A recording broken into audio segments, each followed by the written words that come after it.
దేవునికి స్తోత్రం. హల్లెలూయా. మహాగణుడును మన ప్రియ రక్షకుడైన యేసుక్రీస్తు శ్రేష్టమైన నామమునకు మహిమ కలుగునుగాక.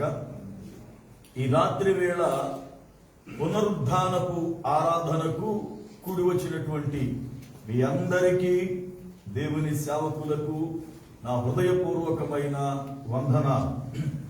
దేవుని యొక్క మహాకృపను బట్టి ఈ లాక్డౌన్ దినాల్లో కూడా మనము ఆయన పాద సన్నిధిలో కూడుకోవడానికి నా చక్కని అవకాశాన్ని ప్రభువిచ్చాడు. అందును బట్టి దేవుణ్ణి స్తుతిస్తూ ఉన్నా. ఈ రాత్రి వేళ కొద్ది సమయం దేవుని యొక్క వాక్యాన్ని ధ్యానం చేద్దాం. అపోస్తుల కార్యముల గ్రంథములో మనము గత శుక్రవారం 9వ వచనములో 2 భాగాలున్నాయి అని మొదటి భాగాన్ని ధ్యానించాం. మొదటి భాగం ఆయన ఆరోహణుడయ్యాడు అన్న మాటను నేర్చుకున్నాం. ఈ రాత్రి వేళ 2వ భాగాన్ని మనము చదువుకొని ధ్యానం చేద్దాం. అపోస్తుల కార్యముల గ్రంథము 1వ అధ్యాయము 9వ వచనం. అపోస్తుల కార్యముల గ్రంథము 1వ అధ్యాయము 9వ వచనం. అప్పుడు వారి కన్నులకు కనబడకుండా ఒక మేఘము ఆయనను కొనిపోయేను. అప్పుడు వారి కన్నులకు కనబడకుండా ఒక మేఘము ఆయనను కొనిపోయేను అని లేఖనములో పరిశుద్ధాత్మ దేవుడు లూకా భక్తుని ద్వారా వ్రాయిస్తున్నాడు. ఈ లేఖన ధ్యానము కొరకై చిన్న ప్రార్థన చేసుకుందాం. ప్రార్థన. సర్వకృపానిధివగు పరమ తండ్రి, మీ పాదములకై వందనాలు స్తోత్రాలు చెల్లిస్తున్నా. మీ అత్యంతమైన కృపను బట్టి ఈ రాత్రి కాలం వేళ దాసునిగా సంఘము ఎదుట మీ ఎదుట నిలబడి ఉన్నా. తండ్రి, నన్ను మరుగుపరచండి. లేఖనములలో నుండి మాతో మాట్లాడి మమ్మలను బలపరచండి. యేసు నామమున ప్రార్థిస్తున్నారు పరమ తండ్రి. ఆమేన్. దేవునికి స్తోత్రం. దేవుని యొక్క లేఖనములో ఆయనను మోసుకొని పోయినటువంటి ఒక మేఘాన్ని గూర్చి దేవుని యొక్క వాక్యం బోధిస్తా ఉంది. ఈ దినం మన అంశ భాగం క్రీస్తుని మోసుకొని పోవు మేఘం. క్రీస్తుని మోసుకొని పోవు మేఘం. దేవుని యొక్క వాక్యములో యేసు ప్రభువారు ఆరోహణుడై ఆయన వెళ్ళిపోతున్నప్పుడు ఒక మేఘము ఆయనను మోసుకుని పోయినట్లుగా వాక్యం బోధిస్తుంది. మనము కూడా ఒక రోజున యేసు ప్రభువు వలె ఆయన పెళ్లి కుమారుని రాకడ వచ్చినప్పుడు ఎత్తబడతాం. ఈరోజు వాక్యములో యేసు ప్రభువారు ఎలా ఎత్తబడడం చూస్తున్నామో, ఒక రోజున సంఘము కూడా అలాగే ఎత్తబడాలి. అయితే ఈరోజు యేసు ప్రభువారు ఎత్తబడడం అక్కడ ఉన్నటువంటి ప్రజలందరూ కూడా చూచారు. కానీ లోకము నుండి సంఘము ఎత్తబడే కార్యము ప్రజలకు కనపడదు. కారణమేమిటి అంటే 7వ దూత బూర ఊదగానే ఒక నిమిషములో రెప్ప వేసి తీసేలోపు సంఘం ఎత్తబడాలి. సంఘము ఎత్తబడాలి.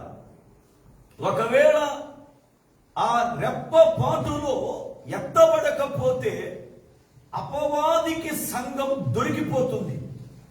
అపవాది సంఘాన్ని ఎలా పైకి వెళ్ళనీయకుండా, ఆరోహణం కానీయకుండా సంఘాన్ని వాడు కబళిస్తాడు. సంఘాన్ని వాడు పాడు చేస్తాడు. అందుకనే వాడికి కనబడకుండా, వాడికి దొరకకుండా నిమిషములో రెప్ప పాటున సంఘము అంతర్ధానం అవ్వాలి. జాగ్రత్తగా వాక్యాన్ని చూద్దాం.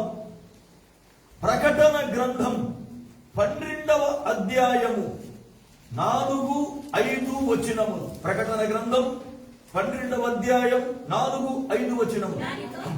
దాని తోక ఆకాశ నక్షత్రములలో 3వ భాగమును ఈడ్చి వాటిని భూమి మీద పడవేసెను. కననయ్యున్న ఆ స్త్రీ కనగానే ఆమె శిశువును మృంగివేయవలెనని ఆ ఘట సర్పం స్త్రీ ఎదుట నిలిచియుండెను. సమస్త జనములను ఇనుప దండముతో ఏలనయ్యున్న ఒక మగ శిశువును ఆమె కనగా ఆమె శిశువు దేవుని యొద్దకును ఆయన సింహాసనము యొద్దకును కొనిపోబడెను. దేవుని లేఖనములో మనం చూస్తున్న ఈ ఘట్టములో ఒక స్త్రీ నిండు గర్భిణీగా ఉండి ప్రసవ వేదన పడుతుంది. తన గర్భములో ఉన్న బిడ్డను కనాలి అని చెప్పి ఆమె ప్రసవ వేదన పడుతూ ఉంటే ఆమె ఎదురుగా ఘట సర్పం అనబడుతున్నది నోరు తెరచుకుని కూర్చుంది. ఎప్పుడు బిడ్డను కంటుందా, ఆ బిడ్డను నేను మింగాలి అని చెప్పి ఏ మాత్రము కూడా రెప్పవేయకుండా, ఏ మాత్రము కూడా చప్పుడు చేయకుండా, ఏ మాత్రము కూడా అటు ఇటు తలంపులు చూడకుండా స్త్రీ ఎప్పుడు కంటుందా అని తన ధ్యాసంతా కూడా స్త్రీ యొక్క ప్రసవ వేదన మీద పెట్టింది. అయితే ఈ స్త్రీ బిడ్డను కన్నది. ఆ బిడ్డ అలా నేల మీద పడ్డాడు. పడగానే ఈ సర్పం ఆ బిడ్డను అందుకోబోయే లోపే ఆ బిడ్డ దేవుని యొద్దకును దేవుని సింహాసనం యొద్దకును కొనిపోబడ్డాడు అని రాయబడింది. అంటే ఆ బిడ్డ రెప్ప వేసి తీసేలోపు పైకెత్తబడ్డాడు. ఈ స్త్రీ ఎవరు అని అంటే భూమి మీద ఉన్న క్రైస్తవ సంఘాలు అన్నిటికీ ముంగుర్తు ఈ స్త్రీ. ఈ స్త్రీ భూమి మీద ఉన్న క్రైస్తవ సంఘాల అన్నిటికీ ముంగుర్తు. అయితే స్త్రీ ఎత్తబడలేదు. స్త్రీ గర్భములో నుండి బయటికి వచ్చిన మగ శిశువు ఎత్తబడ్డాడు.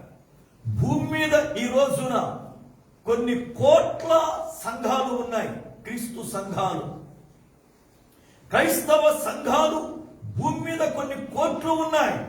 అయితే ప్రియులారా, భూమి మీద ఉన్న సంఘాలు అన్ని ఎత్తబడవు.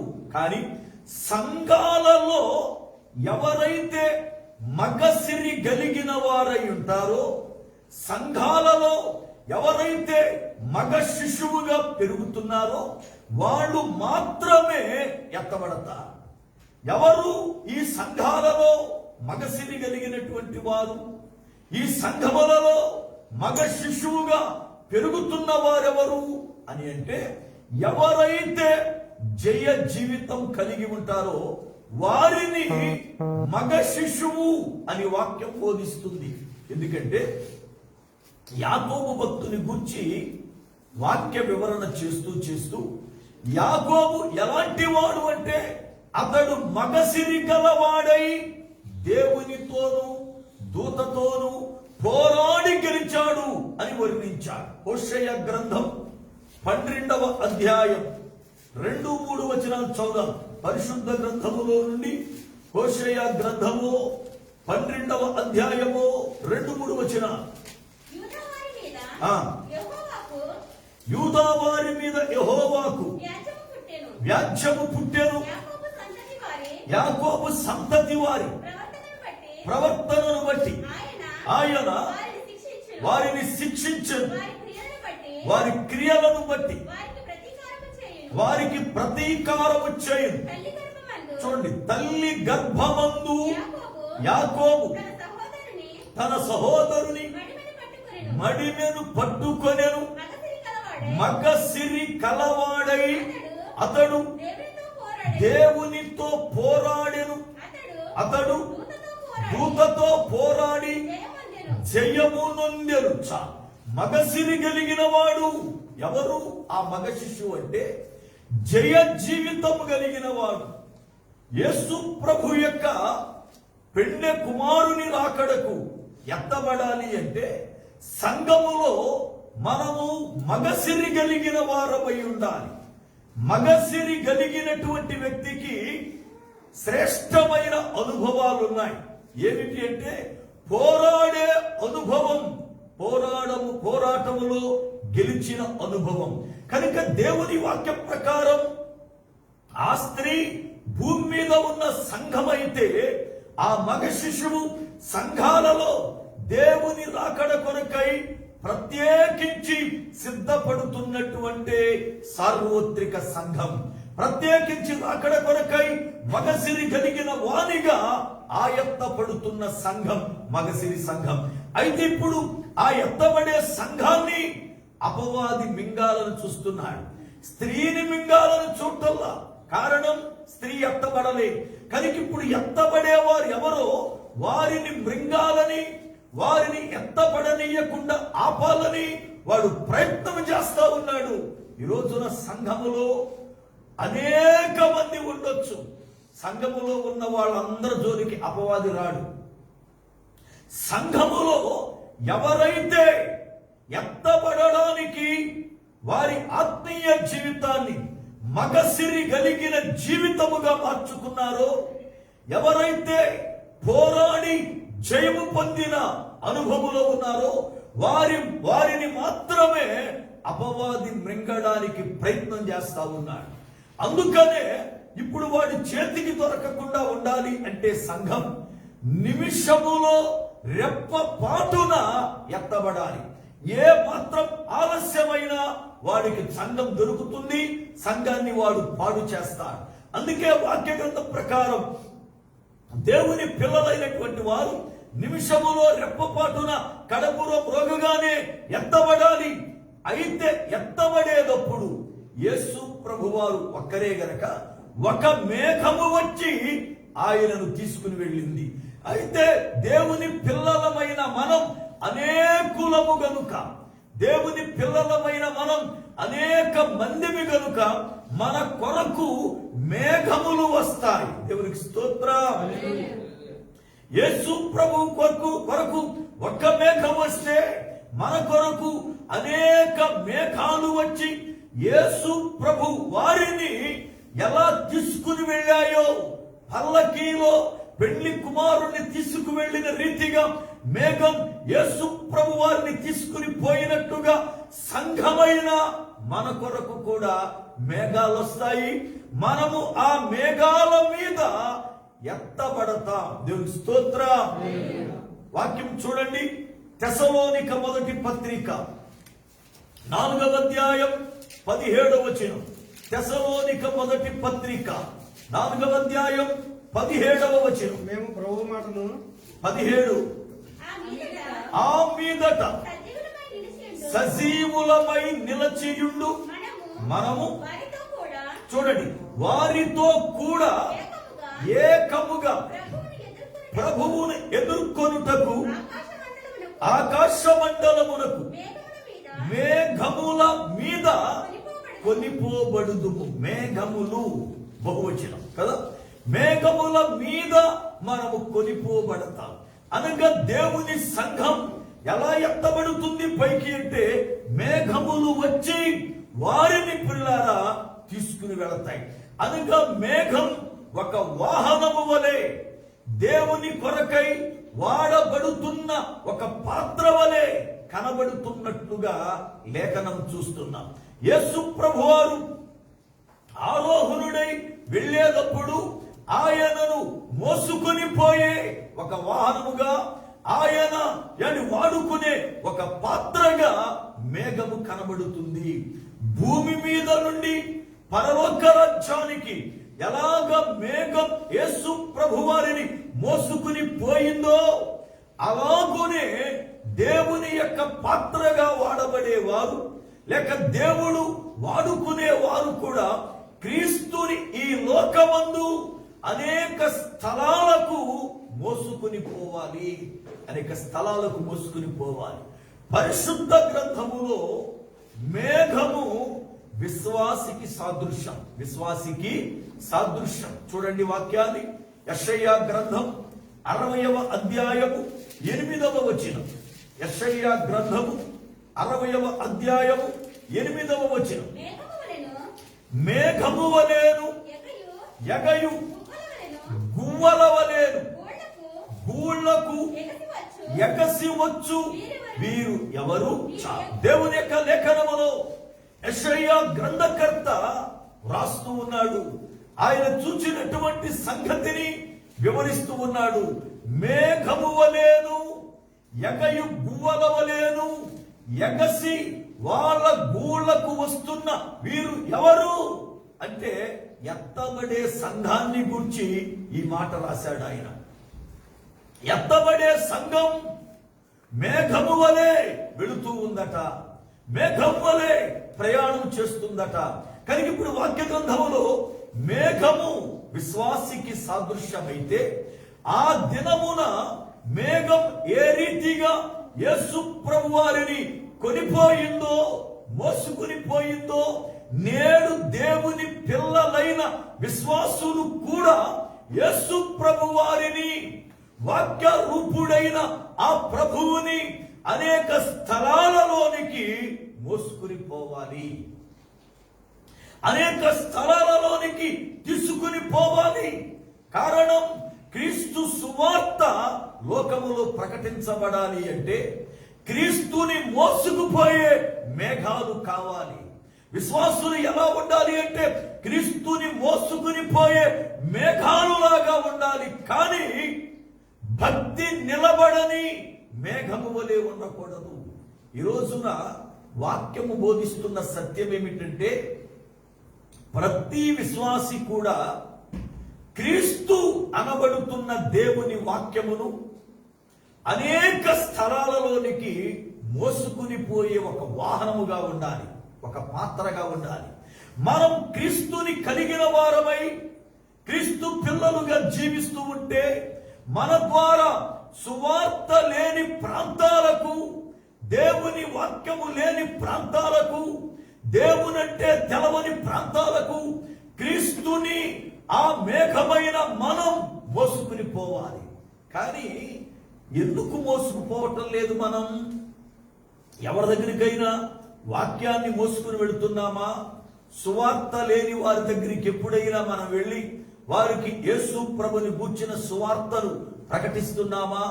ఎప్పుడైనా యేసు లేని స్థలాలలో క్రీస్తుని పులారా పరిచయం చేస్తున్నామా? కారణం ఏమిటి అంటే వీళ్ళు మేఘమే గాని వీళ్ళ పరిస్థితి ఎలాగుంది అనంటే తెల్లవారితే మేఘము చెదిరిపోయినట్లుగా.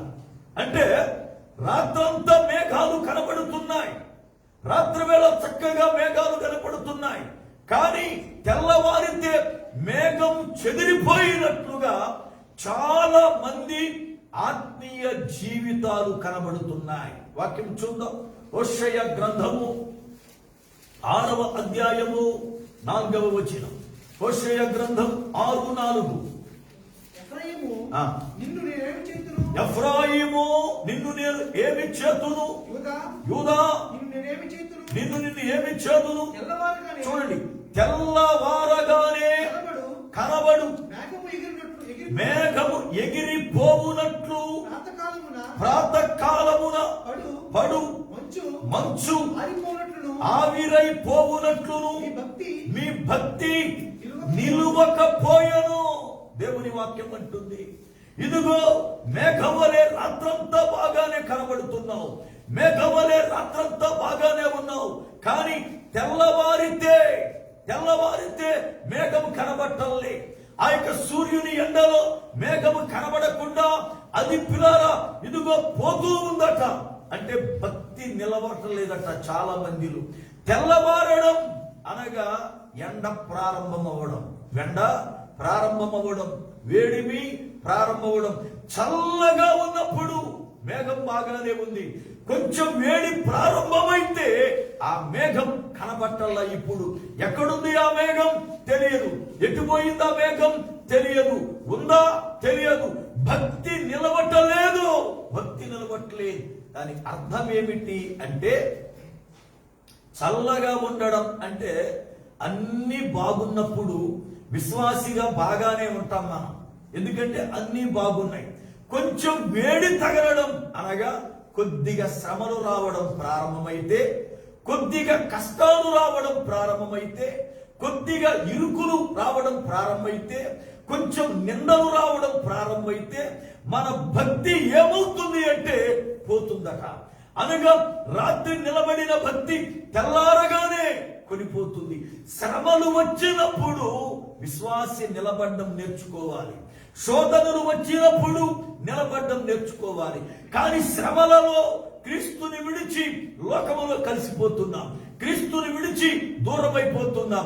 శ్రమలు కలగగానే, కొంచెం ఎండ తగలగానే, ఇరుకులు రాగానే, ఇబ్బందులు రాగానే దేవుణ్ణి విడిచి బయటికి వెళ్ళిపోతున్నాం. భక్తి నిలబడటం లేదు. ఈ రోజున మన ఆత్మీయ జీవితంలో మనము క్రీస్తుని అనేక స్థలాలకు తీసుకుని వెళ్ళాలి అంటే భక్తి నిలబడాలి. మీకు ఒక సంగతి చెబుతా. సాధు సుందర్ సింగ్ అనబడుతున్న దైవజనుడు యేసు ప్రభు యందు అపేక్ష కలిగి క్రైస్తవునిగా మారడానికి అసలు ముఖ్య సూత్రం ఏమిటో మాట చెబుతా. ఈయన సిక్కు కులములో మంచి ఉన్నతమైన ధనవంతుని కుటుంబములో జన్మించాడు. 1905 ఆ యొక్క సంవత్సరాల్లో మొదటి భాగం కాలంలో. అయితే ఈయన ధనవంతుని కుటుంబములో పుట్టిన, సిక్కు కుటుంబములో పుట్టిన, అప్పట్లో చదువుకోవడానికి క్రైస్తవ స్కూళ్ళే, వేరే స్కూళ్ళు ఏమీ లేవు. కనుక ఇతన్ని క్రైస్తవ స్కూల్లో వేశారు. వేస్తే ఈ క్రైస్తవ స్కూల్లో చదువుతుండగా స్కూల్లో ఉన్నటువంటి టీచర్ ఒక ఆమె క్రొత్త నిబంధన గ్రంథాన్ని ఇచ్చింది పిల్లలకి. చదువుకోండి, వాక్యాన్ని దేవుడు దీవిస్తాడు, ఎందుకంటే ఇది క్రైస్తవ స్కూల్ గనక. ఈ యొక్క సాధు సుందర్ సింగ్ అప్పటికి చిన్నపిల్లోడే, వాక్యం చదువుకున్నాడు, స్కూల్ స్టడీ ఆయన. అయితే ఈ బైబిల్ని అతడు తీసుకొని అందరి ముందు కాల్చేశాడు. ఎందుకంటే నేను నిష్ఠాగరిష్ఠుడైనటువంటి సిక్కు కుటుంబములో జన్మించా.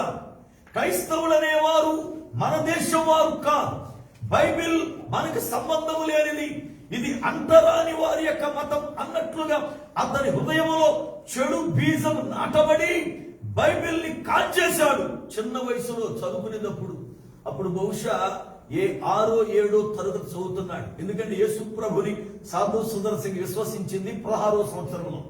అంటే 16వ సంవత్సరానికి ముందే 6వ 7వ తరగతి చదువుతున్నప్పుడే ఉక్రోషం పెరిగి బైబిల్ని కాల్చేశాడు. కాల్చేసిన తర్వాత ఈయన స్కూల్కి వెళ్తూ ఉన్నాడు, వస్తూ ఉన్నాడు. అయితే ఆ స్కూల్లో తన క్లాసులో కొంతమంది క్రైస్తవ పిల్లలు ఉన్నారు. 4, 6, 7 తరగతి అంటే వాళ్ళ వయసు ఎంత ఉంటుంది ఏమండి? మా ఉంటే 12 సంవత్సరాలు, 13 సంవత్సరాలు ఇలాంటి పిల్లలే.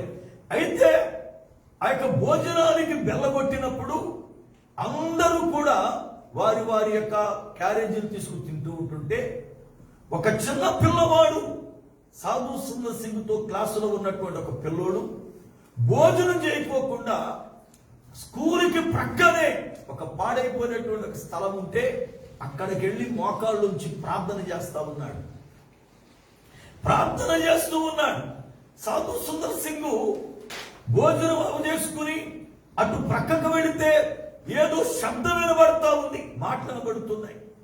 ఎవరో మాట్లాడుకుంటున్నారు పిల్లలు, ఏం మాట్లాడుకుంటున్నారు అని చెప్పి ఆ చాటుగా వెళ్ళి చూస్తే ఒక చిన్న బిడ్డ, చదువుకునే బిడ్డ మోకాళ్ళుంచి ప్రార్థిస్తా ఉన్నాడు. ఏమని ప్రార్థిస్తున్నాడయ్యా అంటే, ప్రభువా, సాధు సుందర్ సింగ్ తెలియక బైబిల్ గ్రంథాన్ని కాల్చాడు నాయన, కనుక దయచేసి ఆయనను క్షమించండి, ఆయనకు మీరెవరో అర్థమయ్యేటట్లుగా మీరు కనికరం చూపమని ప్రార్థన చేయడం సుందర్ సింగ్ విన్నాడు. వినడంతోనే గుండెల్లో దడ ప్రారంభమైంది. నా పేరెట్టి మరి ప్రార్థన చేస్తున్నాడు ఇతడు, నా పేరు పెట్టి ఇతడు ప్రార్థన చేస్తున్నాడని ఇంకా జాగ్రత్తగా అసలు నా గురించి ఏం చేస్తున్నాడు ప్రార్థన అని చెప్పి వింటే యేసు ప్రభువారి యొక్క ప్రేమ ఎలాంటిదో తనకు తెలియదు గనుక తాను ఇలా చేశాడు, నాయన మన్నించు అని చెప్పి అతడు ప్రార్థన చేస్తుంటే సుందర్ సింగ్కి ఒక ఆలోచన వచ్చిందట. నేను వాళ్ళ గ్రంథాన్ని తగలబెట్టా, ప్రభువుని దూషించా, అలాంటి నన్ను ఎంతగా ప్రేమించి నా కొరకు ప్రార్థన చేస్తున్నాడు అంటే అసలు క్రైస్తవులలో ఎంత గొప్ప ప్రార్థన ఉంది, దేవుని ప్రేమ ఎంత గొప్పది, అసలు దేవుని ప్రేమ ఎంత గొప్పది. అతను తనతోటి విద్యార్థి, పెద్దోడేం కాదు, తనతోటి ఒక విద్యార్థి తన కొరకై ఏమండి ప్రార్థన చేస్తున్నాడు అంటే వీరిలో ఇంత ప్రేమ ఎక్కడిది, యేసు ప్రభువులో ఎంత ప్రేమ ఉంది అసలు తెలుసుకోవాలని అప్పుడు తన గదిలోకి వెళ్ళి స్కూల్ జరుగుతుండగా ఏ టీచర్ అయితే బైబిల్ ఇస్తే కాల్ చేశాడు ఆ టీచర్ని నాకు ఒక బైబిల్ కావాలి అని అంటే ఆమె భయపడిందట. మళ్ళీ ఏం చేస్తాడో ఏంటని అప్పుడు చెప్పాడట, నేను కాల్చడానికి కాదు, అసలు దానిలో ఏముందో నేను తెలుసుకోవాలనుకుంటున్నా, చదవాలనుకుంటున్నా, నాకు ఒక బైబిల్ ఇమ్మని బైబిల్ తీసుకుని చదవడం మొదలు పెట్టాడు. ప్రియులారా, సాధు సుందర్ సింగ్ చదువుకునే వయసులోనే 6-7 తరగతుల వయసులోనే బైబిల్ యందు ఆసక్తి కలిగి అతడు బైబిల్ చదవాలన్న దృక్పథం ఏర్పడడానికి కారణం ఏంటో తెలుసా? తనతో ఉన్న స్టూడెంట్ క్రీస్తు యొక్క ప్రేమను బట్టి తన కొరకు ప్రార్థించడమే. దేవునికి స్తోత్రం. ఈ రోజున అలాంటి పిల్లలు మనకున్నారంటారా? ఏమండి, మన పిల్లలు అలా ప్రార్థించే పిల్లలేనా? మన పిల్లలకి ఏమేమో నేర్పుతున్నాం, మనం ఏమేమో పులార కొంటా ఉన్నాం, ఏమేమో చేస్తున్నాం. వాడు ఇంజనీర్ చేయాలని, డాక్టర్ చేయాలని, ఆయన మంచి పొజిషన్ లో ఉంచాలని, నేను కష్టపడ్డాను, నాకు ఎదురు చదువు లేదు, నా పిల్లలకి ఎలా ఉండాలి అలా ఉండాలని నీ యొక్క ఆలోచనను బట్టి వాళ్ళ కొరకు ఏమేమో చేస్తున్నావు, వాడు ఏదో అవ్వాలని ప్రయత్నం చేస్తున్నావు. కానీ నీ బిడ్డ ఒక మంచి ప్రార్థనా పరుడవ్వాలని, నీ బిడ్డ ఒక మంచి ప్రార్థనా పరురాలవ్వాలని, నీ బిడ్డ ఒక మంచి వాక్యం ఎరిగిన వ్యక్తిగా మారాలని, నీ బిడ్డ లోకానికి ప్రభువుని చూపించే బిడ్డగా మారాలని, నీ బిడ్డ పునర పరలోక రాజ్యములకు వెళ్లే మార్గములో నడవాలని ఎప్పుడైనా మన పిల్లల విషయమై పునర ఆలోచించామా? ఎంతసేపు మన పిల్లలు అలా కావాలి డాక్టరు, ఇలా కావాలి ఇంజనీరు, ఇలా లాయర్లు అవ్వాలి, ఇలాగ మంచి పొజిషన్ రావాలి అంటున్నామే తప్ప నా పిల్లలయ్యా గంటలు తరబడి ప్రార్థించే ప్రార్థనా యోధులు కావాలి. నా పిల్లలు వాక్యాన్ని నిత్యము పారాయణము చేసే గొప్ప భక్తి కలిగిన పిల్లలు అవ్వాలి. నా పిల్లలు అనేక మందికి క్రైస్తవులు గనుక క్రీస్తుని చూపించాలి అని ఎప్పుడైనా నీ పిల్లల కొరకై తపన పడుతున్నావా? ఇవాళ మన భక్తి ఎలాగుందంటే చాలా మంది తల్లిదండ్రులు క్రైస్తవులుగా బ్రతుకుతున్నారు.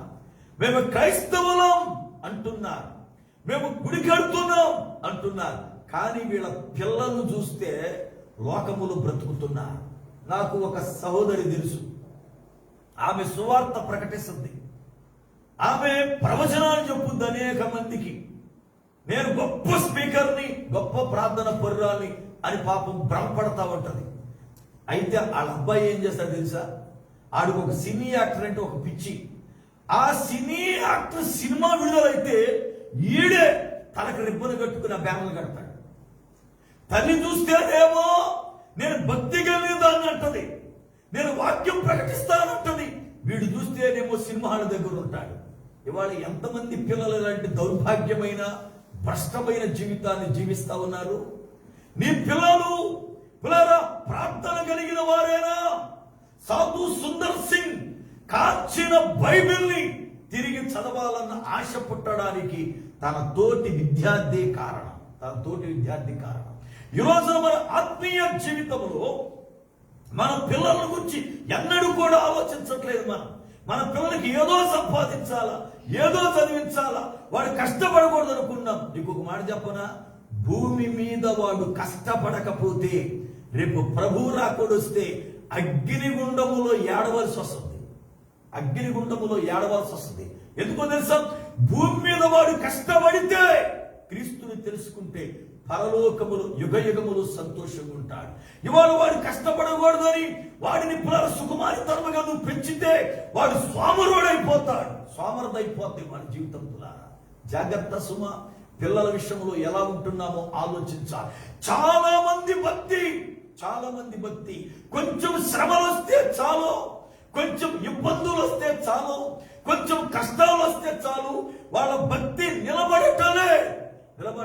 హోషే అంటాడు, తెల్లవారగానే కనబడకుండా పోయే మేఘము వలె ప్రాతకాలమున పడు మంచు ఇరిగిపోయినట్లుగా వాళ్ళ భక్తి నిలబట్టలేదు. ఈ రోజున ఎందుకు మనం ఒక వ్యక్తి దగ్గరికి వాక్యాన్ని తీసుకెళ్ళటం లేదు? ఎందుకు మనం ఒక వ్యక్తి దగ్గరికి పునారా సువార్తను మోసుకొని పోవటం లేదు? ఎందుకు ఒక వ్యక్తికి మన క్రీస్తుని గురించి చెప్పలేకపోతున్నాం? కారణం ఏమిటి అంటే మన భక్తి నిలబట్టలేదు. మన భక్తి నిలబట్టల్లా. చాలా మంది అనుకుంటారు, నేను చిన్న వ్యక్తినండి, నా వల్ల ఏమవుద్ది, నాకు చిన్న చదువు, నాకు చదువు కూడా రాదు, నాది చిన్న ఉద్యోగం, పెద్ద డబ్బులు కూడా జీతం కూడా రాదు, నేను ఎవరికి సువార్త ప్రకటిస్తాను, లేకపోతే నేను ఎవరికి వాక్యాన్ని చెప్పగలను అనుకుంటాం. పరిశుద్ధ గ్రంథములో చిన్న మేఘమే కుంభవర్షాన్ని కురిపించిందట. అరచేయంత మేఘమే. ఆకాశమంత మేఘము కాదు సుమా, చిన్న మేఘం, అరచేయంత మేఘం కుంభవర్షాన్ని కురిపించింది. చూడండి వాక్య గ్రంథాన్ని దయచేసి. రాజుల మొదటి గ్రంథము 18వ అధ్యాయము 44-45 వచ్చిన. రాజుల మొదటి గ్రంథము 18వ అధ్యాయము 44-45 వచ్చిన. 7వ మారు అతడు చూచి, అదిగో మనిషి చెయ్యి అంత చిన్న మేఘము సముద్రము నుండి పైకి ఎక్కుచుండుట అనేను. అప్పుడు ఏలియా, నీవు ఆహాబు దగ్గరకు పోయి నీవు వెళ్లకుండా వర్షము నిన్ను ఆపకుండునట్లు నీ రథమును సిద్ధపరచుకొని పొమ్మని చెప్పుమని వారిని పంపాను. అంతలో ఆకాశము మేఘములతోను గాలి వానతోను కారు కమ్మెను. చూడు, మోపైన వాన కురిసెను. ఏ వర్షమట? మోపైన అంటే భయంకరమైన వర్షం కురిసిందట. ఎంత మేఘము ఏమండి? చిన్న మేఘం. చాలా మంది అనుకుంటారు, నేను చిన్న వ్యక్తిని కదండి, నా వల్ల ఏమవుద్ది, నాది చిన్న చదువు కదండి, చిన్న ఉద్యోగం కదండి, చిన్న కుటుంబం కదండి. చిన్న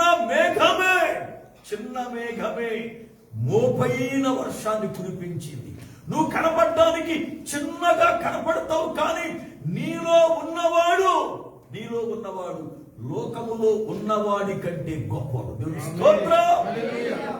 ఒకసారి డిఎల్ మూడీ గారు రక్షించబడిన దినాలని, ఆయన 19వ ఏట రక్షించబడ్డాడు. 19వ సంవత్సరం వయసులో ఉన్నప్పుడు రక్షించబడిన తరువాత ఒక సంఘం దగ్గరికి వెళ్ళి, అయ్యా నేను ప్రభువుని నమ్ముకున్నా, కాస్త వాక్యం బోధిస్తా, నాకు టైం ఇస్తే అన్నాడు.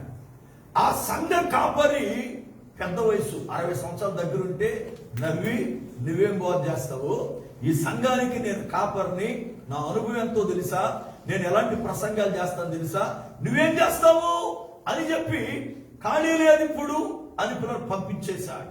అయితే డిఎల్ మూడీ గారు ఏమాత్రం సిగ్గుపడాల, మరలా ఇంకొకసారి అడిగాడు, అయినా సరే అతను ఒప్పుకోలా. అయితే లోపల ఆ పాస్టర్ గారికి వేరు పనిబడి వేరే ఊరు వెళ్లాల్సి వచ్చింది. ఊరు వెళ్లేటప్పుడు సంఘ పెద్దలు పిలిచి, అబ్బాయి రేపు ఆదివారం నేను ఉండను కనుక మళ్ళా పై వచ్చే ఆదివారానికి వస్తాను, సంఘాన్ని జాగ్రత్తగా మీరు నడుపుకోండి, మీరు ఎవరో వాక్యం చెప్పండి, జాగ్రత్త అని చెప్పి ఊరు వెళ్ళాడు. ఈ సంగతి బియ్యపూడి గారికి తెలిసింది. తెలిసి ఈయన ఆ పెద్దల దగ్గరికి వెళ్ళి, అయ్యా మీ పాస్టర్ గారు లేరు కదా, ఎవరో ఒకరు మీలో వాక్యం చెబుతారు కదా, అదేదో నాకు ఇవ్వండి ఆ టైం, నేను వాక్యాన్ని బోధిస్తాను, నేను రక్షించబడ్డానండి. దైవజనులు చాలాసార్లు అడిగాను కానీ నేను చిన్నోడినని, వాక్య అనుభవం లేదని నన్ను ఎగతాళి చేస్తున్నాడు, కనుక దయచేసి అవకాశం ఇవ్వండి అంటే పెద్దలు అనుకున్నారట, సరేలే మనం ఎప్పుడు చెప్పుకోవడం కదా, అసలు ఏం చెబుతాడో విందాం, పాస్టర్ గారు కూడా లేరు కదా అని చెప్పి, సరే బాబు వాక్యం టైం ఇస్తాము, ఇదిగో నువ్వు రా అని చెప్పి 45 నిమిషాలు టైం ఇస్తామని చెప్పి అన్నారు. ఆదివారం వచ్చాడు. ఆదివారం వచ్చిన తరువాత ఆయన ఒక వాక్యాన్ని ప్రారంభించారు.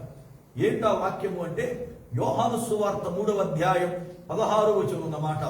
దేవుడు లోకమును ఎంతో ప్రేమించను అన్న మాటను బోధించడం ప్రారంభించాడు.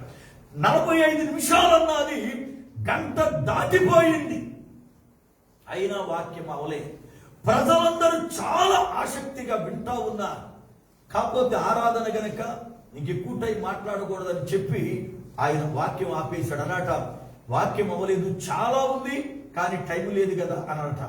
ఆరాధన అంత అయిపోయిన తర్వాత పెద్దలు అన్నారట, వాక్యం అవ్వలేదు అనుకున్నాం గనక అన్నావు గనక రేపు రాత్రి కూడా మేము కూడుకుంటాం, వచ్చి వాక్యం చెప్పు అన్నారట. సోమవారం రాత్రి వాక్యం చెప్పాడు, ఆ గంటన్నర చెప్పాడు. ఆకలి అన్నట, ఇంకా వాక్యం అవ్వలేదన్నాడు. సోమవారం, మంగళవారం, బుధవారం, గురువారం, శుక్రవారం, శనివారం వరకు చెప్పి ఇంకా అవ్వలేదు అన్నట వాక్యం. వారం రోజులు ఒక మాట మీదే చెప్పాడు. నాకు బాగా గుర్తు ఒక సన్నివేశం. ధవళేశ్వరంలో ఉపవాస కూటాలకు పిలిచారు నన్ను ఒకసారి. ఋతు గ్రంథములో నుండి ఆమె పొలములో ఏరుకొనెను అన్న మాట ప్రారంభించాను. ఆ దినాల్లో 3 గంటలు మాట్లాడేవాడి వాక్యాన్ని. అవి 3 రోజులు ఉపవాసకూటాలు, 5 మీటింగులు, అంటే 2 పగళ్ళు 3 రాత్రులు. ఈ 5 మీటింగులలో 3 గంటల చొప్పున 15 గంటలు చెప్పి ఆ ఒక్క మాట మీదే, ఏరుకొనెను అన్న మాట మీద 15 గంటలు చెప్పిన వాక్యం అవలేదు. అంటే పరిశుద్ధాత్మ దేవుడు ఎంత బలముగా సేవకుడుగా నన్ను వాడుకున్నాడు నాకు అర్థమైంది. డిఎల్ మూడీ గారు కూడా వారం రోజులు ఒక్క మాట మీదే బోధించిన వాక్యం అవ్వలేదు. శనివారం కూడా చెప్పాడు కానీ వాక్యం అవ్వలేదు. తెల్లారి ఆదివారం వచ్చేసింది. అయితే వాళ్ళ దైవజనులు తిరిగి వచ్చాడు. ఏమయ్యా పోయిన వారం ఆరాధన ఎలా జరిగింది, ఏంటి విషయం అంటే ఆ సంఘ పెద్ద చెప్పాడయ్యా మేము ఎవరు మాట్లాడలేదు, డిఎల్ మూడీ అనబడుతున్న యవనస్తుడు వచ్చాడు, మిమ్మల్ని 2-3 సార్లు అడిగాడు కదా, మీరు ఇవ్వలేదు కనుక మేము ఇచ్చాము. అయితే ఆశ్చర్యం ఏంటి తెలుసా, మేము ఇంతవరకు మీ దగ్గర కూడా విన్నటువంటి విషయాలు మేము విన్నాం, పైగా ఒక రోజు కాదు వారం రోజులు బట్టి చెబుతానే ఉన్నాడు, రోజు ఇంకా అవలేదన్నాడు అన్నాడట. ఈ పాస్టర్ గారు ఆశ్చర్యపోయి, ఏంటి ఒక్క మాట మీద అంత అన్ని రోజులు చెప్పాడా, ఏం చెప్పాడు, సరే పని చేయండి ఇవాళ ఆరాధనలో ఆయనకే ఇవ్వండి మెసేజ్, నేను కూడా వింటానన్నాడు. సరే పిల్లారా డిఎల్ మూడీ గారు కవర్ చేశారు, ఇవాళ కూడా నువ్వేనయ్యా మెసేజ్ అని ఆయన వచ్చాడు. ఆ ఆదివారం కూడా వాక్యం చెప్పాడు. ఆ ఆదివారం కూడా వాక్యం చెప్పి దేవుని ప్రేమను గూర్చి చెప్పడానికి ఇంకా అవలేదు అని ముగించాడు. 60 సంవత్సరాల వయసున్న ఆ దైవజనుడు కళ్ళమ్మట నీళ్లు పెట్టుకుని ఆ యవనస్తు దగ్గరికి వెళ్ళి, అయ్యా నువ్వు చిన్నవాడివని నిన్ను చులకనగా చూశా, నువ్వు చిన్నవాడివని నువ్వేం చెబుతావు అనుకున్నా, కానీ చిన్నవాడివైన నీలో దేవుని ఆత్మ ఎంత బలముగా పనిచేస్తుందో నా గర్వాన్ని బట్టి నేను మాట్లాడిన మాటలను బట్టి నన్ను క్షమించు బాబు అని క్షమాపణ అడిగాడు. కనపడడానికి చిన్నవాడే కానీ దేవుడు వాడుకున్న రీతి వేరు. మేఘం చిన్నదే, అరచేయంత మేఘమే, కానీ కురిసిన వర్షం మోపైన వర్షం. ఈరోజు ఒకవేళ నేను చిన్నవాడినే కదా, చిన్నదాన్నే కదా, నా వల్ల ఏమవుద్ది, నేను ఒంటరి వాడిని కదా, ఒంటరి గట్టిని కదా అనుకుంటున్నావేమో. దేవుని వాక్యం బోధిస్తా ఉంది, చిన్న మేఘమైన దేవుడు నిన్ను వాడుకోవడం ప్రారంభిస్తే నీ ద్వారా మోపైన వర్షం అనగా బలమైన వాక్యాన్ని ఆయన కుమ్మరిస్తాడు. దేవుని యొక్క లేఖనాల ప్రకారం మేఘము విశ్వాసి అయితే విశ్వాసి అయిన ఈ మేఘం వాక్యం అనే నీరుని తీసుకెళ్ళాలి అనేక స్థలాలకి. ఈరోజు అనేక చోట్ల వాక్యములే, అనేక మందికి వాక్యం అందట్లే. మనం ఎలా ఉండాలి అంటే వాక్యమును మోసుకుని పోయే మేఘాలులాగా, వాక్యం అనే నీళ్లను ఏడి లోకములో కుమ్మరించే మేఘాలులాగా ఉండాలి. అయితే పరిశుద్ధ గ్రంథముల నుండి 3 మేఘాల గురించి చెబుతాం మీకు. 3 మేఘాలు.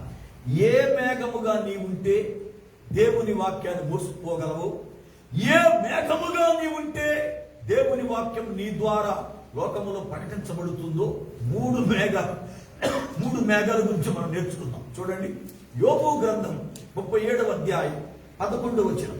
యోబు గ్రంథం 37వ అధ్యాయం 11వ వచనం చదవండి. మరియు ఆయన దట్టమైన మేఘమును జలముతో నింపును, తన మెరుపుగల మేఘమును వ్యాపింపచేయును. దేవుని స్తోత్ర, హల్లెలూయా. జాగ్రత్తగా గమనించాలి. ఇక్కడ 2 మేఘాలు కనబడుతున్నాయి. ఎన్ని మేఘాలు? 2 మేఘాలు. ఏంటా 2 మేఘాలు? ఒకటి దట్టమైన మేఘం, రెండవది మెరుపు కలిగిన మేఘం. జాగ్రత్తగా గమనించాలి. దట్టమైన మేఘం అంటే చిక్కని మేఘాన్ని ఆయన నీళ్లతో నింపాడు గాని ఈ మేఘం వ్యాపించలే, ఈ మేఘం ఏడి పయనం చేయలే. ఈ మేఘం అక్కడే ఉంది, నింపాడు గాని అక్కడే ఉంది. ఈ మేఘములో నీళ్లున్నాయి, కారణం ఈ మేఘం దట్టమైనదే. అయితే వ్యాపించాలి అని అంటే మెరుపు ఉండాలి. వ్యాపించాలంటే మెరుపు ఉండాలి. మెరుపు ఉన్న మేఘమే వర్షాన్ని కురిపించగలదు. గమనించాలి. ఏ మేఘములో మెరుపు లేదో ఆ మేఘం వర్షాన్ని ఇవ్వలేదు. వర్షము కురవాలి అంటే మేఘములో మెరుపు ఉండాలట. కీర్తన గ్రంథం 135వ కీర్తన 7వ చరణం. కీర్తన గ్రంథం 135వ కీర్తన 7వ చరణం. భూదిగంతముల నుండి ఆవిరి లేవచ్చాయును, ఆయనే వాన కురియునట్లు మెరుపు పుట్టించువాడు ఆయనే. అనగా వాన కురవాలి అంటే మెరుపు పుట్టాలి. పులారా, మేఘములో మెరుపుంటే వ్యాపిస్తావు ప్రపంచమంతా. మేఘములో మెరుపుంటే ఆయా స్థలాలకు ప్రయాణము చేస్తావు. మేఘములో మెరుపుంటే నేను ఒక్కచోటే నిలబడవు, ఒక్కచోటే ఉండాలి. జాగ్రత్తగా గమనించాలి. దేవుని వాక్యములో దట్టమైన మేఘం నీళ్లతో నింపబడింది. అది దట్టమైనదే, అది చిక్కనిదే, నీళ్లతో నింపబడింది. కానీ ఆ మేఘం ప్రయాణము చేయలేదు. ఆ మేఘం ఎటు ప్రయాణం చేయలేదు. ఆ మేఘం వర్షాన్ని కుమ్మరించలేదు. అది తనలోనే దాచుకుంది. ఈ రోజున మొదటి రకపు విశ్వాసులు ఎవరు అంటే వాక్యం వాళ్ళల్లోనే ఉంటుంది కానీ అది ఎవరికి పనిచేయదు. దట్టమైన మేఘముగా ఉంటారు వాళ్ళు, చిక్కని మేఘముగా ఉంటారు, సీనియర్ విశ్వాసుల్లాగా ఉంటారు. మాలో వాక్యం చాలా ఉందంట, వాక్యం తెలుసంటారు. కానీ వీళ్లకు తెలిసిన వాక్యం వలన ఎవరికి ప్రయోజనం లేదు. వాళ్ళకి వాక్యం తెలుసు కానీ ఎవరికి ఉపయోగపడరు. వాళ్ళు ఎవరికి సువార్త ప్రకటించరు, ఎవరిని ప్రభు దగ్గరికి నడిపించరు, ఎవరి దగ్గరికి వీళ్ళు వెళ్ళరు. వాక్యం మాత్రం తెలుసు వాళ్ళకంతే. వాళ్ళకు తెలిసిన వాక్యం వాళ్ళకు కూడా ప్రయోజనములే. చాలా మంది దట్టమైన మేఘము వలె ఉంటారు. వాక్యమనే నీళ్లు ఉంటాయి కానీ వాళ్ళు ఎక్కడికి పోరు, ఎక్కడ వాక్యం అందించరు, ఎవరిని ప్రభు దగ్గరికి నడిపించరు. కారణం తెలుసా?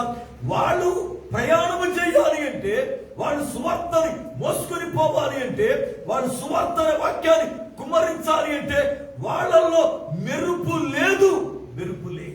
మెరుపు లేకపోతే ఎంత దట్టముగా ఉన్నా, మెరుపు లేకపోతే ఎంత సీనియారిటీ నీకున్నా, ఎంత వాక్యము నీకు తెలిసినా నీ వల్ల ఎవరికి ప్రయోజనములే.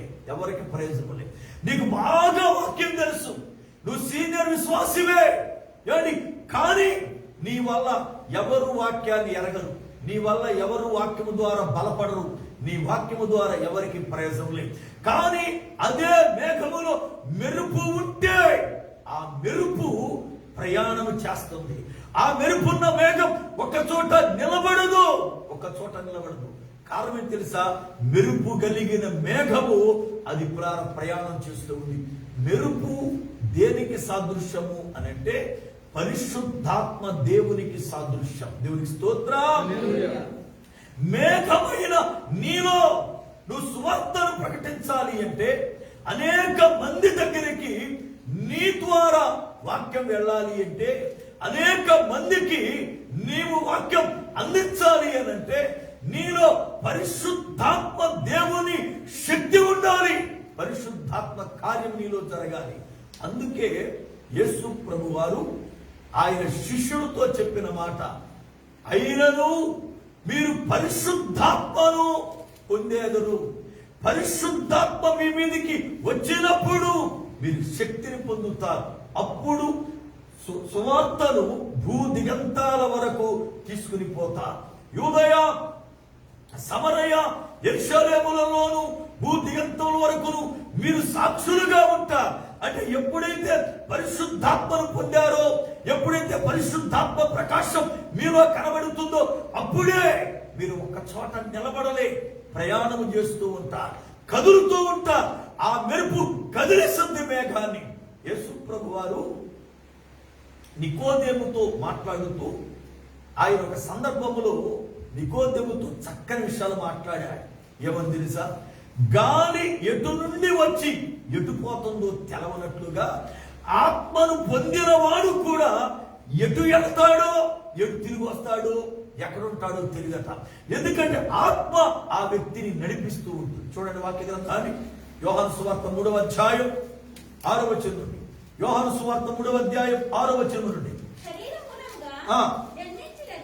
శరీర మూలముగా జన్మించినది, శరీరమును ఆత్మ మూలముగా జన్మించినది, ఆత్మయునయున్నది. మీరు కొత్తగా జన్మింపవలని నేను మీతో చెప్పినట్టు ఆశ్చర్యపడవద్దు. గాలి తనకిష్టమైన చోటికి విసురును, దాని శబ్దం విందువే గాని అది ఎక్కడి వచ్చునో ఎక్కడికి పోవునో నీకు తెలియదు.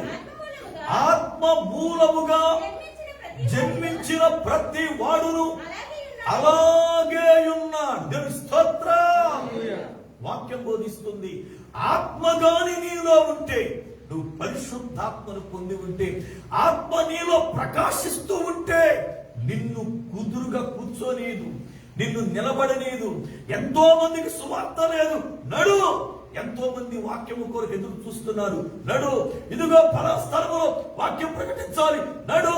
పలా స్థలంలో వాక్యం కొద్దిగా ఉంది, నడు అని చెప్పి ప్రకాశత కలిగిన ఆ మెరుపు మేఘమైన విశ్వాసిని నడిపిస్తూ ఉంటే ఈ మేఘం ప్రపంచం అంతా కూడా ప్రయాణము చేసినట్లుగా, ప్రపంచమంతా కూడా తిరిగినట్లుగా పరిశుద్ధాత్మను పొందినటువంటి ఆ విశ్వాసికులారా సువార్తను ప్రకటించుకుంటూ పోతాడు. పౌలు భక్తుడు పరిశుద్ధాత్మను పొంది ఒక్కచోటే కూర్చోవాలి. పరిశుద్ధాత్మను పొందిన తరువాత 3 ఖండాలను సువార్త అనే జలము చేత నింపేశాడు. దేవుని స్తోత్రం. కారణం ఏంటి తెలుసా? పౌలు భక్తునిలో మెరుపుంది, పౌలు భక్తునిలో మెరుపుంది. ఈ రోజున పులారా అనేక మంది సువార్త ప్రకటించాలి అనంటే దట్టమైన మేఘముగా ఉంటే కుదరదు. దట్టమైన మేఘము ఉంటే అది నీకే ఉపయోగం తప్ప ఎవరికి వాక్యాన్ని పంచాలి. ఎవరు వాక్యము ద్వారా బలపడరు, ఎవరు వాక్యము ద్వారా ఎదగరు, నువ్వెవరికి వాక్యాన్ని పంచాలి. అదే నీలో మెరుపైన పరిశుద్ధాత్ముడు ఉంటే నువ్వు కుదురుగా ఉండవు, నిన్ను ఉండనీయుడు. ఎక్కడ సువార్త లేదో ఆ ప్రాంతానికి వెళ్తాడు. ఎక్కడ పిల్లల సువార్త లేదో ఆ ప్రాంతానికి వాక్యాన్ని మోసుకుపోవడానికి ఇష్టపడతాడు. తనలో దేవుడు నింపిన ఆ జలమైన వాక్యం అంతా కూడా భూనివాసులకు యోగ్యమైనటువంటి రీతిగా దాన్ని కుమ్మరిస్తాడు. వాక్యం అనే నీరు మనలో ఉంటే ఆ వాక్యమని నీరు కుమ్మరించబడాలి అంటే మనలో పరిశుద్ధాత్ముడు అనబడుతున్న మెరుపు ఉండాలి. ఈ రోజున పులారా పరిశుద్ధాత్మని పొందుకోకుండా చాలా మంది అది మందగాదులే అన్నట్లుగా ఉంటున్నారు. ఒక్క మాట చెబుతా, జాగ్రత్త గమనించాలి. ఏ క్రైస్తవుడైనా, డినామినేషన్ ఏదైనా కానీ, ఏ క్రైస్తవుడైనా పరిశుద్ధాత్మని పొందకపోతే పరలోకము వెళ్ళే అవకాశము లేదు. కారణం ఏమిటి అనంటే పరిశుద్ధాత్ముడే సంఘాన్ని పరలోకానికి తీసుకుని వెళ్ళేది. పరిశుద్ధాత్ముని ద్వారానే సంఘం ఎత్తబడాలి. మరి ఏ పరిశుద్ధాత్ముని ద్వారా సంఘం ఎత్తబడాలో ఆ పరిశుద్ధాత్మునితోనే నీకు సావాసము లేకపోతే, ఆ పరిశుద్ధాత్ముని నువ్వు పొందుకోకపోతే, ఆత్మ అభిషేకం నీకు లేకపోతే నీ ఆత్మీయ జీవితములో విడిచిపెట్టబడతావు. కనుక జాగ్రత్త. పరిశుద్ధాత్మని ఖచ్చితముగా పొందుకుంటే బలమైన పరిచర్య చేయడానికి దేవుడు గొప్ప అభిషేకాన్ని ఇస్తాడు. దేవునికి స్తోత్రం, హల్లెలూయా. ఇండియన్ నేషన్ దేశంలో ఒకసారి 10th క్లాస్ చదువుకుంటున్న పిల్లలకి హాలిడేస్ వచ్చింది. వీళ్ళకున్న ఆశ ఏమిటంటే ప్రక్కన ఊరెళ్ళి సువార్త ప్రకటిద్దాం మనం. ఎందుకంటే ఈ హాలిడేస్ ని వ్యర్థంగా గడపొద్దు, దేవుని వాక్యాన్ని ప్రకటిద్దాం అని చెప్పి ఈ 10th క్లాస్ పిల్లలు సుమారు ఒక 10 మంది గుడుకుని వాళ్ళ పాస్టర్ గారి దగ్గరికి వెళ్ళారు. అయ్యా, ఇదిగో ఇప్పుడు హాలిడేస్ కనుక మేము అటు ఇటు అల్లరచల్లరగా తిరక్కోకుండా ప్రక్కనే ఊరికెళ్ళి సువార్త ప్రకటిద్దాం అనుకుంటున్నాం. కనుక మరి మీరు ఏమంటారు అనంటే ఆ దైవజనుడు అన్నాడట, అయ్యా, సువార్త ప్రకటించడం అనేది మంచిది, అయితే పరిశుద్ధాత్మని పొందకుండా మీరు సువార్త ప్రకటిస్తే అది కార్యం జరగదు. ముందు మీరు పరిశుద్ధాత్మను పొందండి, ఆ తర్వాత సువార్త ప్రకటించండి అన్నాడు. ఈ 10 మంది పిల్లలు ఒక పెంకిటిల్ లాంటి ఇల్లు చూసుకుని ఆ ఇంట్లో ప్రార్థన చేయడం మొదలుపెట్టారు. ఎందుకంటే మనం పరిశుద్ధాత్మను పొందాలి, పరిశుద్ధాత్మను పొందకుండా సేవకి వెళ్ళొద్దన్నాడు సేవకుడు. కనుక ఏమైనా సరే పరిశుద్ధాత్మను పొందుకోవాలని వాళ్ళు ప్రార్థించడం మొదలుపెట్టారు. ఉదయం మోకాళ్ళు వచ్చారు, ప్రార్థన చేస్తుండగా మధ్యాహ్నం సమయం వచ్చేలకి ఇల్లంతా తగలబడిపోతా ఉంది. బయట నుండి వాళ్ళు చూశారు, రే పిల్లలు ఉదయం వెళ్ళారు ప్రార్థన చేసుకోవడానికి, ఇల్లు కాలిపోతా ఉంది, దానిలో వీళ్ళు చచ్చిపోతారేమో, వాళ్ళు కనీసం ఎట్లా కూడా తెలియదు కదా అని చెప్పి గబగబా ఫైర్ స్టేషన్కి ఫోన్ చేస్తే ఆ ఫైర్ స్టేషన్ వాళ్ళు వచ్చారు. సుమారు 3 గంటల సేపు వాళ్ళ దగ్గర ఉన్న నీరే గాని, ఊళ్ళో ఉన్న నీరే గాని వాడి ఇంటికి ఉపయోగించారు. ఇంటికి ఉపయోగిస్తే ఒక్క విషయంలో కూడా ఆ మంట తగ్గలేదు. అప్పుడు ఫైర్ ఆఫీసర్ అన్నాడు, అయ్యా, ఇది భూ సంబంధమైన అగ్ని అయితే మేము ఆర్పేవాళ్ళము, కానీ ఇది భూ సంబంధమైంది కాదు, ఇది పర సంబంధమైన దైవాగ్ని, ఇది మా వల్ల కాదు అని చెప్పి పులారా ఆయన వెళ్ళిపోయాడు. వీడు బయట వాళ్ళకి మంటలు కనపడుతున్నాయి, కానీ లోపల ఉన్న ఆ 10 మంది పిల్లలు షద్రక్, మెషక్, అబేద్నెగోలు అగ్నిగుండములో పులారా తిరుగుతూ దేవుని స్తుతించినట్లుగా ఆ యొక్క ఇంటిలో పరిశుద్ధాత్మ చేత పరవశించి వాళ్ళు ఆరాధన చేస్తూ దేవుని స్తుతిస్తూ పులారా ఆత్మపూర్ణులయ్యారు.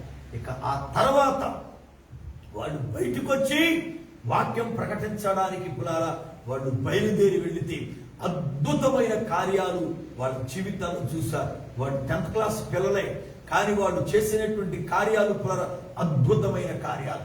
కారణం ఏంటో తెలుసా? దేవుని ఆత్మ అభిషేకం మనకుంటే మెరుపుగల మేఘము వలె వ్యాపిస్తామంతే. ఒకసాటే కూర్చోం, ఒకసారి సతికిలమడం, వ్యాపిస్తాం. మన సువార్త వ్యాపిస్తుంది, మన మాట వ్యాపిస్తుంది, ప్రభు యొక్క కార్యాలు వ్యాపిస్తాయి. లోకమంతా కూడా ఆయన వాక్యం వ్యాపించాలి అంటే ఆయన పిల్లలైన విశ్వాసులు ఆత్మపూర్ణులై ఉండాలి. దేవుని స్తోత్రం. ఈ రోజున పరిశుద్ధాత్మను పొందకోకుండా నేను సీనియర్ క్రైస్తవురాలని, నాకు ప్రార్థన వచ్చు, నాకు వాక్యం వచ్చు, నేను ఎప్పటి నుంచో ఉంటున్నానంటే నీ వల్ల ఎవరికి ఉపయోగం లేదు. నువ్వు పరిశుద్ధాత్మను పొందితే పరిశుద్ధాత్ముడు నిన్ను కుదురుగా కూర్చొని వాడుకుంటాడు ఆయన. మొదటిది దట్టమైన మేఘం, రెండవది మెరుపుగల మేఘం, అనగా ఆత్మ కలిగిన మేఘం. మూడో మేఘాన్ని చెప్పుకుని వాక్యాన్ని ముగించుకుందాం. చూడండి, మూడో మేఘం ఎలాంటిది? యోబు గ్రంథం 37వ అధ్యాయం 21వ వచనం. యోబు గ్రంథం 37వ అధ్యాయం 21వ వచనం. ఉన్నతమైన మేఘములలో ప్రకాశించు ఎండ ఇప్పుడు కనబడకయున్నది. జాగ్రత్తగా గమనించాలి ఆ మాట. ఇదే మేఘమాట, ఉన్నతమైన మేఘం. ఎన్ని మేఘాలు చెప్పుకున్నాం మనం ఇప్పుడు? 3 మేఘాలు. మొదటి మేఘం పేరేంటి? దట్టమైన మేఘం. రెండో మేఘం పేరు మెరుపుగల మేఘం. ఇప్పుడు మూడో మేఘాన్ని గురించి బైబిల్ చెబుతుంది, ఉన్నతమైన మేఘం. అది ఉన్నతమైన మేఘమే, కానీ ఇప్పుడు ఎండ ప్రకాశం దానిలో కనపడటం లేదట. ఏమైపోయిందట? మరుగైపోయింది. ఉన్నత మేఘం అంటే ఒకప్పుడు బలముగా వాడబడినటువంటి వ్యక్తులే, ఒకప్పుడు బలముగా వాడబడిన విశ్వాసులే, ఒకప్పుడు కన్నీటి ప్రార్థన కలిగిన విశ్వాసులే, ఆత్మను పొందిన విశ్వాసులే. ఒకప్పుడు వాడు ప్రార్థిస్తా ఉంటే ఆత్మలు పులారా ఏమని ఉజ్జింపబడే, వాడు ప్రార్థిస్తా ఉంటే దురాత్మలు పారిపోయాయి, వారు ప్రార్థిస్తా ఉంటే రాళ్ల లాంటి బండ హృదయాలు కరిగిపోయాయి, వారు ప్రార్థిస్తా ఉంటే ఉజ్జీవ జ్వాలలు రగులుకునే వాళ్ళు ఎవరంటే ఉన్నతమైన మేఘము లాంటి వారు. ఒకప్పుడు వాళ్ళ పేరు చెబితేనే వాళ్ళు గొప్ప విశ్వాసులండి, వాళ్ళు గొప్ప ప్రార్థనా పరులండి, వాళ్ళు గొప్ప ఆత్మపూర్ణులండి, వాళ్ళు బలమైనటువంటి వ్యక్తులండి అన్న పేరు గంచిన వారే. కానీ ఇప్పుడు ఏమైందో తెలుసా? ఆ ప్రకాశత కనపట్టలేదట. అంటే మొదటి అనుభవాన్ని పోగొట్టుకున్న విశ్వాసులు, మొదటి అనుభవాన్ని పోగొట్టుకున్న విశ్వాసులు. ఈ రోజున లోకములో చూడండి, చాలా మందికి మొదటి అనుభవం కనపట్టల్లా. తొలి దినాలలో, ప్రభుని అంగీకరించిన దినాలలో పులారా మోకాళ్ళు వచ్చితే గంటల గంటల తరబడి ప్రార్థించేవారు. దేవా నువ్వు నాతో మాట్లాడితేనే గాని నేను లెగనయ్యా అని చెప్పి అలాగే వాడు కన్నీరు గార్చేవారు. దేవుడు దర్శనమిచ్చే వరకు, దేవుడి స్వరం ద్వారా మాట్లాడే వరకు వాడు ప్రార్థన విడిచేవారు కాదు. గంటల గంటల తరబడి మోకాళ్ళ మీద గడిపేవారు. దేవుని వాక్యాన్ని గంటల గంటల తరబడి పారాయణం చేసేవారు. దేవుని యొక్క వాక్యం కొరకే పరిగెత్తేవారు. క్రీస్తు ప్రేమని లోకానికి చూపించేవారు. క్రీస్తు కొరకు సమయాన్ని ఖర్చు పెట్టేవారు. క్రీస్తు కొరకై పులారా వాళ్ళ ద్రవ్యాన్ని ఖర్చు పెట్టేవారు. క్రీస్తు కొరకై ఉన్నతమైన రీతిగా వాళ్ళు బ్రతికారు. కానీ వాడు రాను రాను రాను రాను వాళ్ళల్లో ఉన్న మెరుపును పోగొట్టుకున్నారు, అనగా పరిశుద్ధాత్మని పోగొట్టుకున్నారు. ఉదాహరణకి దావీదు భక్తుని జీవితాన్ని చూడండి. దావీదు భక్తుడు ఎలాంటి వాడు అంటే మొట్టమొదటి దినాల్లో ఆత్మపూర్ణుడు, మొదటి దినాల్లో ప్రార్థనాపరుడై ఆత్మపూర్ణుడైన దావీదు ఒక రోజున ఆత్మను పోగొట్టుకున్నాడు. అప్పుడు ఏడ్చాడు. ఏమో తెలుసా? నా నుండి పరిశుద్ధాత్మను తీసేయొద్దయ్యా, నా నుండి ఆత్మను తొలగించవద్దు అని 51వ కీర్తన మీరు చదివితే 51వ కీర్తనలో దావీదు అంగలార్పు కనపడుతుంది, దావీదు రోదన కనపడుతుంది. ఎందుకో తెలుసా?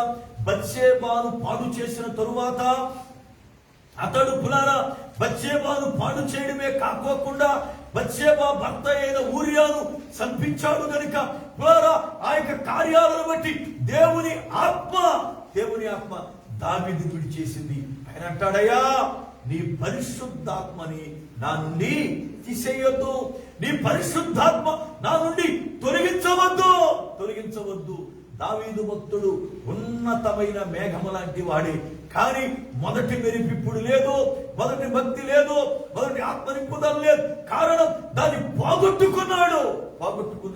ఈ రోజున ఆలోచించండి, చాలా మంది మొదటి పరిశుద్ధత, మొదటి మంట, మొదటి భక్తి, మొదటి విశ్వాసం, మొదటి ప్రేమ, మొదటి సమర్పణ పులారా ఇప్పుడు పోగొట్టుకొని మేము మొట్టమొదటి దినాల్లో అయితే ఎంత ప్రార్థన చేసేవాళ్ళము అని చెప్పేవారు. ఏమంటే మేము మొట్టమొదటి దినాల్లో అయితే ఎలా ఉండేవాళ్ళము అంటున్నారు. కానీ మొదటి దినాల్లో ఉన్న మంచిది. మరి ఇప్పుడు పరిస్థితి ఏంటి? మొదటి దినాల్లో ఉన్నతమైన మేఘానివే, కానీ ఇప్పుడు పరిస్థితి ఏంటి? నీ ఆత్మీయ జీవితంలో ఎందుకు బాగొట్టుకున్నావు? ఎలా బాగొట్టుకున్నావు?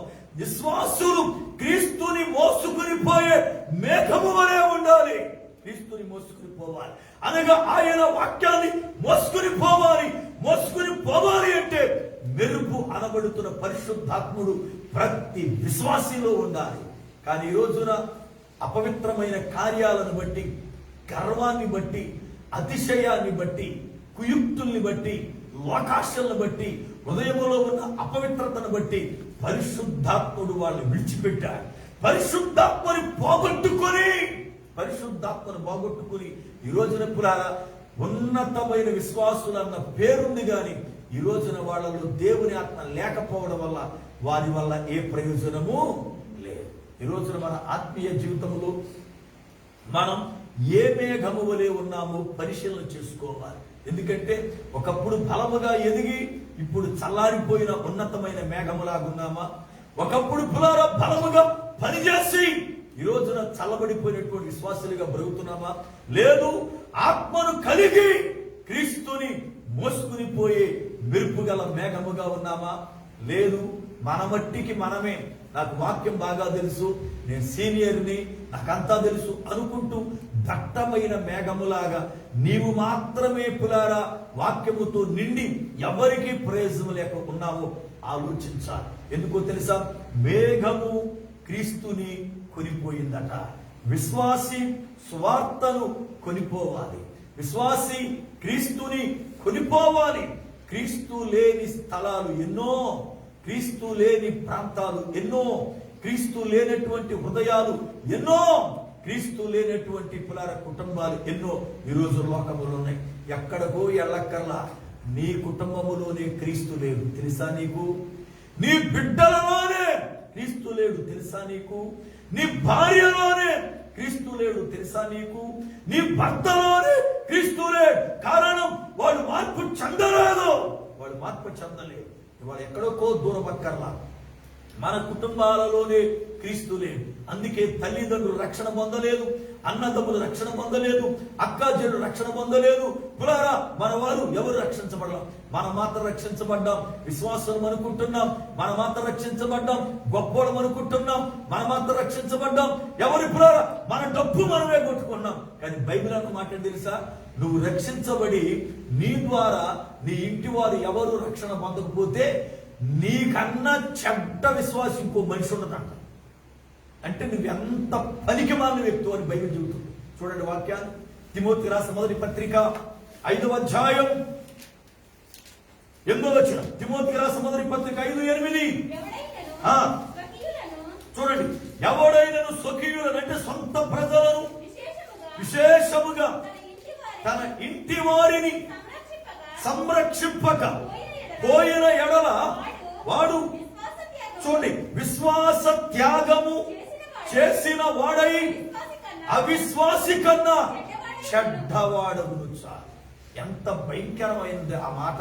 ఏమండి, ఎంత భయంకరమైన ఆ మాట! ఆ మాట చదువుతుంటే గుండె గుబేరుమంటా ఉంది. ఎందుకో తెలుసా?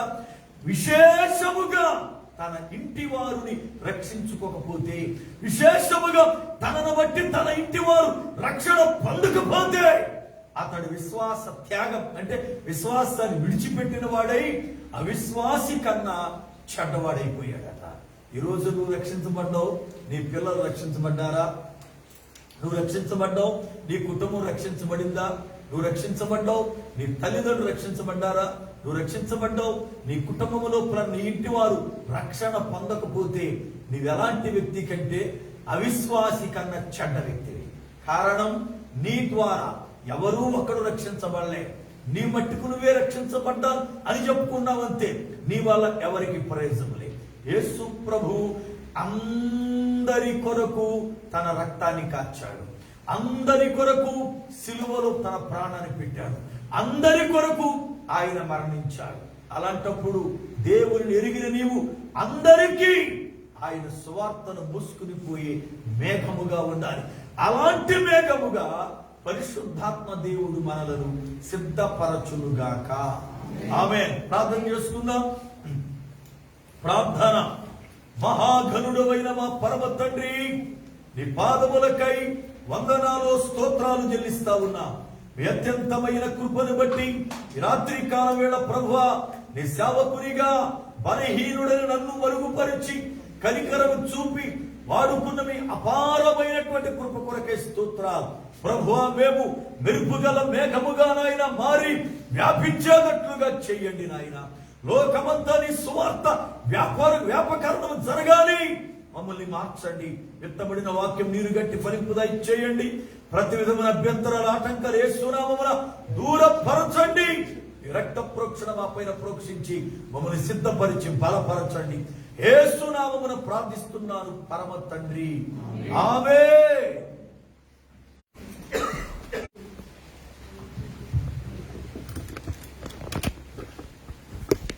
హల్లెలూయా.